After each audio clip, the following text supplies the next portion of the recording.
And dude, we on Team SmackDown, and that includes Dave Lagana, who's now at TNA, and me, and before I rose up to head writer, and Court and Dusty, like all of us were very much, and not just the competition between shows, the Team Dave for a lot of logical reasons. Your international audience was a big fucking deal. Right, and I don't mean it like that. I don't mean to say that like I was bad for the company or anything like that. But I think John, he's just really good. Like if I was going to send, somebody out to a talk show or somebody out to do Good Morning America or somebody to do, an important interview, like John would be the guy. I get that he's very well spoken. He's a very articulate guy. He's good looking. He's educated. He's so all American. It just makes sense.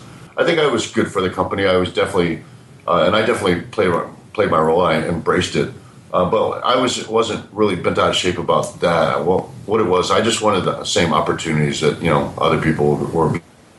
That's it.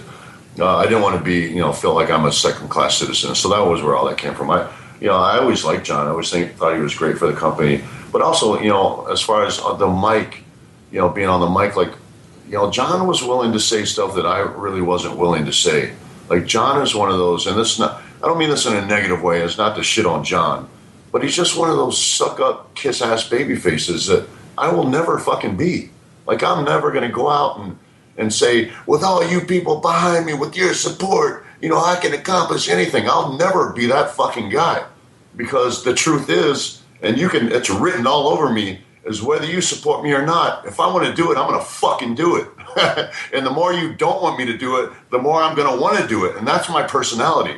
It's not one of those people. I'm not going to go out and say all the things that people want to hear. I can't do it. I can't bring myself. I'm not that guy. And John is. John will go out and he'll be Hulk Hogan. He'll say all those things, that people, they want to hear, and they want get them fired up, with all of the, it's like the whole Hulkamania thing with all you people behind me. And that's not me. You know what I mean? I hope that makes sense I don't mean that to shit on anyone. It's just that some of those things, those hokey, cheesy things, I just can't bring myself to do because it's just not my personality.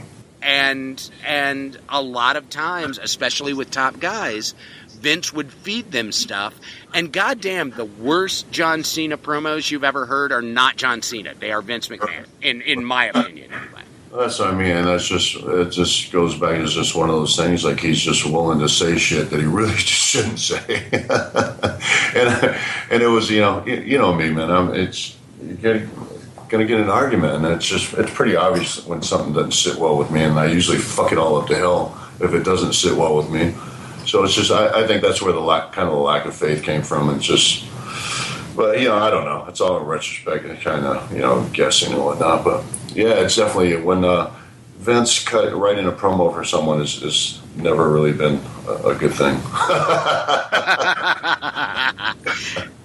And then as far as there's, it's so weird, and I don't think people will ever get this or appreciate it about me. But when I was wrestling, all I wanted to do was wrestle. I didn't want to be an actor. I didn't want to do anything. I just loved entertaining people.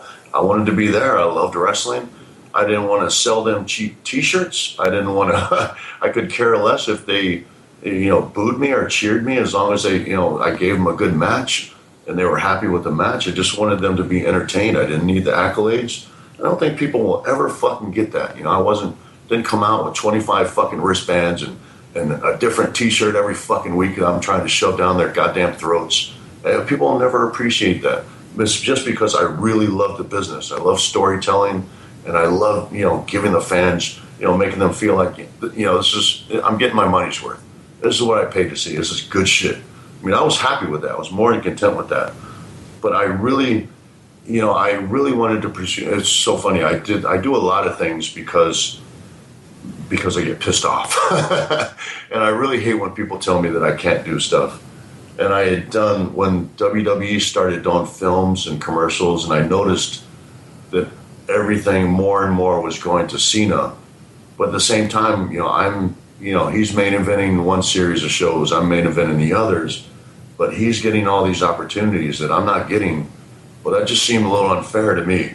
I'm still out there, busting my ass on these shows while he's making movies, getting paid a buttload of money to make these movies. And so I simply asked the question, is there any opportunity for me to do films? And there wasn't. They had no interest in me doing that. And I said, well, if I'm not afforded the opportunity here, then I should be afforded the opportunity to go outside the company and audition. And the answer was, you're our property.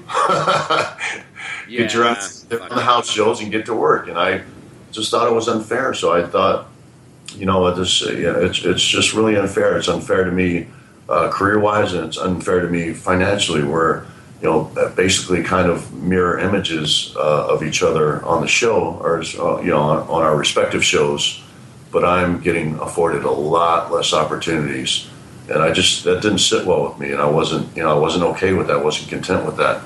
And so when they said no, I wasn't going to be afforded those opportunities, I said, well, I'm going to leave then. And that was kind of it. And I gave them like almost a year's notice, and I gave them, I did whatever they asked me to do, and I busted my ass. And I think up until the day that I left, they still didn't think I was leaving. And on the night that I left, I literally, without, I think a few people said goodbye to me and said thank you, but it was like a very few. And then I walked out, security, Muriel, big, sassy, escorted me out the door by myself, see you later, Dave. Thanks for everything. We'll, keep in touch. It was sad, man. It was really put things in perspective on where I stood with them. And I left there with a broken back. I don't think a lot of people realize that or appreciate that. But, on my last match with Cena, I broke my back. I broke my back.